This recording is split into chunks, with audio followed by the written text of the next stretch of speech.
So I've had one or two requests from people asking me if I would make a video on the subject of using up leftovers and using things that are in the cupboard already, and kind of frugal cooking type of video. And I've had 3 separate attempts at doing that now, and I'm not happy with any of them actually, and there's a reason for that.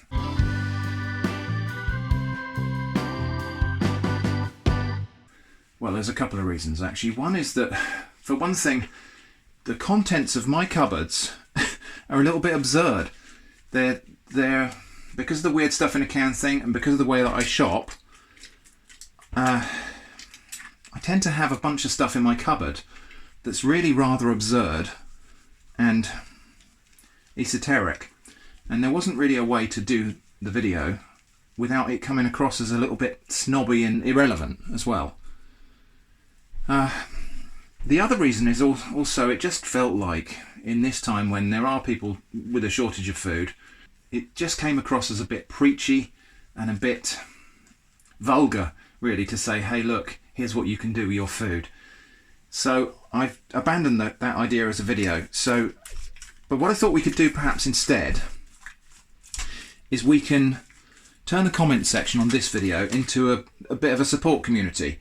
So we can, if you've got ingredients that you don't know what to do with, post in the comments, and perhaps everybody can have a go at making suggestions about what you could do with that. And perhaps we can just all help each other out. Maybe that's the best way to handle that, if at all.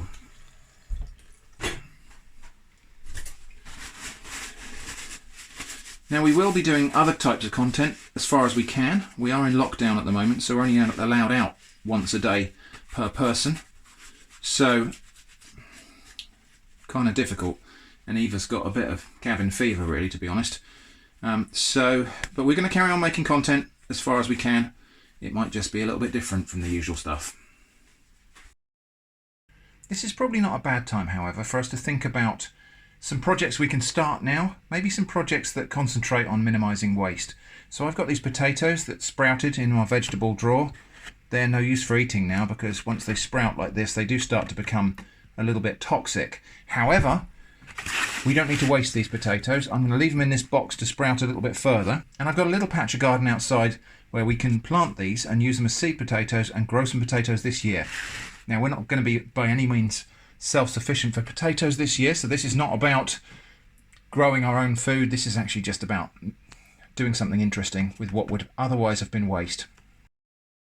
Also, because I'm working from home for probably the next 3 weeks, possibly longer, the Atomic Shrimp studio is being used as an office. So you're going to see some different settings and different backgrounds probably for the videos we do succeed in making.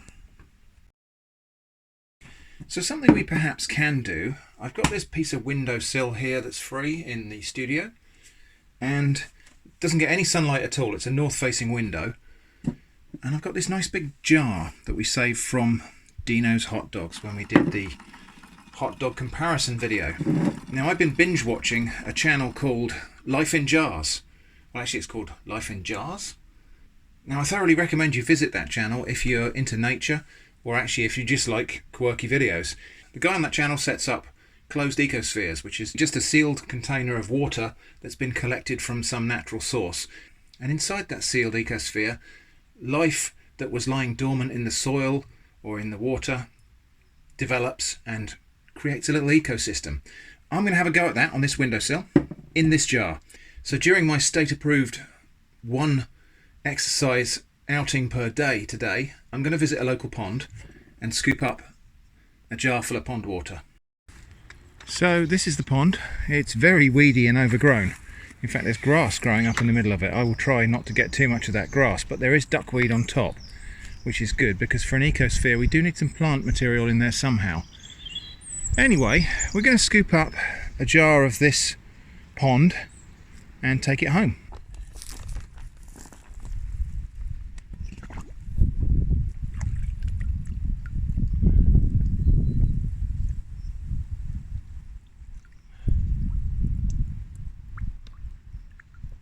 I reckon that'll do it. Okay, now I've rinsed off the outside of the jar, and of course I've washed my hands. So now we just need to leave that there. Hopefully that will settle and clarify, and then we'll see what we might have captured in there. Hopefully no vertebrates, hopefully only invertebrates and bacteria and plants, but we'll see. If it does turn out to be the case that I've got tadpoles or some vertebrates in there, I will probably take them back to the pond actually, because I really don't think that would be right to let them develop in that jar and then die in there. So we are definitely going to see some action in here, because I can see things moving around in there already. So we've got some sort of little slug maybe, or some sort of worm, and I can see some little water fleas jumping about in there as well, and maybe some other types of organisms. So we're definitely going to see some interesting things happen in this jar. So that's the end of the channel update for now. I'll keep you updated on what happens to this jar, and there will be different kinds of content coming in the next few days.